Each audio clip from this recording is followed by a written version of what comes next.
السلام عليكم ورحمة الله وبركاته. أصدقائي، 4 أخبار النهاردة معانا مع النادي الأهلي، واللي بتخص ماتش بكرة إن شاء الله مع شبيبة القبائل، وحاجات تانية تهم المهتمين بأخبار النادي الأهلي.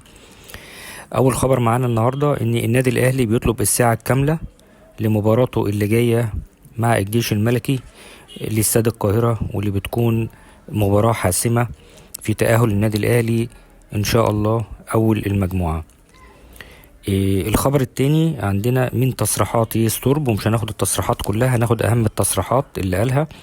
وإن يستورب بيعلق على ضغط المباريات، وإن اللعيبة كلها بتقضي معظم الوقت في السفر نظرا لبعد المسافات ما بين الدول في أفريقيا والانتقالات في قارة أفريقيا، وده عكس جدا اللي بيحصل في أوروبا، لأن المسافات في أوروبا أقل كتير جدا، والمواصلات هناك تكاد تكون بالمترو ما بين الدول وبعضها ساعة لساعة ونص بالكتير.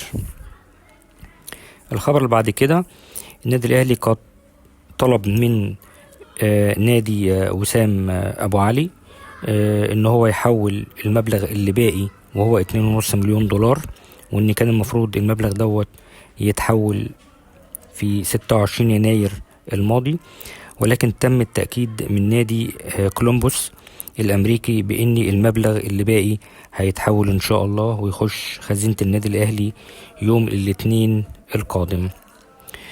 الخبر اللي جاي وده خبر مفاجأة، إن يستورب بيطلب لاعب خط وسط جديد، وتم فتح ملفات اللعيبة اللي في المركز ده المرشحة، وإن كان على رأسهم محمد مخلوف لاعب المصري، ومودي ناصر لاعب نادي إنبي. واستقر الرأي الأخير في لجنة التخطيط على قطع إعارة اللاعب أحمد خالد كباقة لاعب النادي الأهلي، وده اللي هيكون الخيار الأنسب بعد صعوبة إرجاع أحمد رضا. آخر خبر معانا وهو التشكيل الخاص بالنادي الأهلي لمباراة بكرة إن شاء الله مع شبيبة القبائل.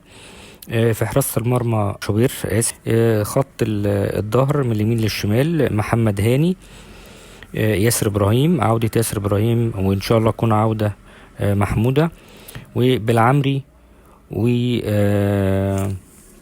مرعي. خط الوسط هيبقى ديانج ومروان عطية وكوكا. الجاحين هيبقى تريزيجيه وحسين الشحات، وفي الهجوم مروان عثمان او كاموش، وفي الغالب هيكون مروان عثمان. ودي نهاية الفيديو بتاعنا، وما تنسوناش بالشير واللايك علشان تشجعونا ان احنا نكمل معاكم. والسلام عليكم ورحمة الله وبركاته.